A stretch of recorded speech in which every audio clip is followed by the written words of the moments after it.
พี่น้องกันค่ะกับเจอสาวอีสานจังหวัด101อำเภอหนองบัวเขตเทศบาลเพื่อมาเปิดกันใกล้ๆแกงมะไม่ใส่ไข่มดแดงใส่ผักขาจ้าพี่น้องแซ่บ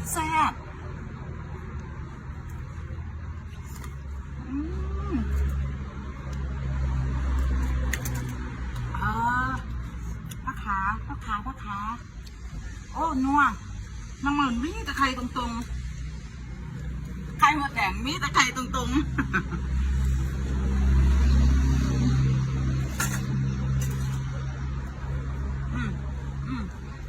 กลิ่นก็คือมากเพิ่มมากัน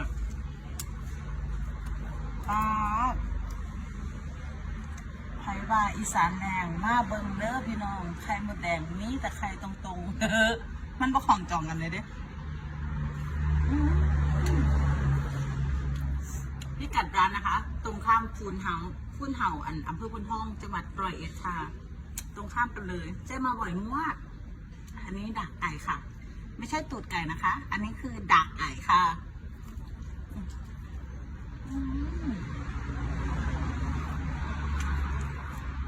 ไก่อย่างนุ่น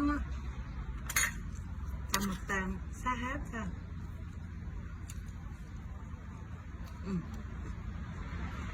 จำกระเดาหมูย่อกันเลย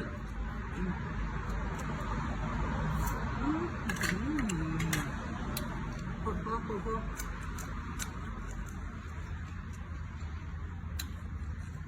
บโอ้ยมาเด้อกินขาวมาเด้อขาวเนี่ยเด้อเป็นน้ำสั่งไปที่นี่เธอมาบังไก่ไม่ไก่เห็นไข่มดแดงนี่ไข่มดแดงต้มปลานิ่มใส่ไข่มดแดงตรง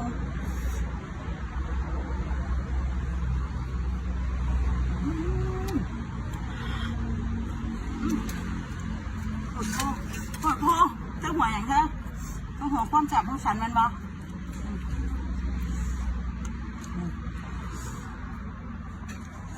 ร้านนี้เจ้ยแนะนำนะตำแตงตำเหลาหมูยอไก่ย่างแกงน้ำมันต้มปลาค่ะอร่อยมาก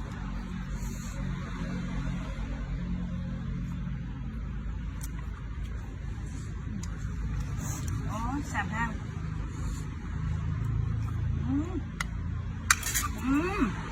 ลาซาเนีย